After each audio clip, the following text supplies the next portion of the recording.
Hello साथीहरू सबैलाई नमस्कार। मेरो यस ब्लगमा सबैजनालाई शुभ बिहानी भन्न चाहन्छु। हेर्नुहोस् अब बिहानको भ्युजहरू मलेसियामा ड्युटी गर्ने क्रममा यसो साथीभाइहरूलाई यसो भ्युजहरू देखाइदिउँ भनेर यहाँको एकदमै राम्रो छ। हेर्नुहोस् यहाँको यो पानी फिल्टरको एउटा चेम्बर देखिरहेको छ, लास्ट चेम्बर।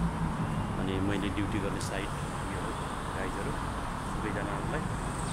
र म के भन्न चाहन्छु भने यो नेपालमा यो फेसबुक, इन्स्टाग्रामहरू, युट्युब, यो तीनवटा प्लेटफर्म नेपाल सरकारले बन्द गर्ने भनिरहेको छ।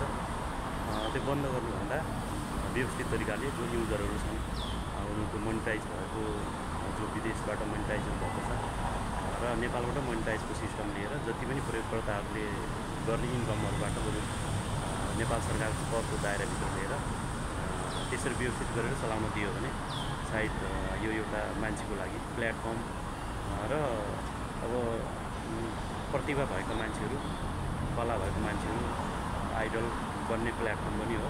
त्यो भएर सरकारले यसलाई व्यवस्थित गरेर अगाडि बढाओस् भन्न चाहन्छु। हजुरहरूको के छ यसमा राय? कमेन्ट, सेयर गर्नु।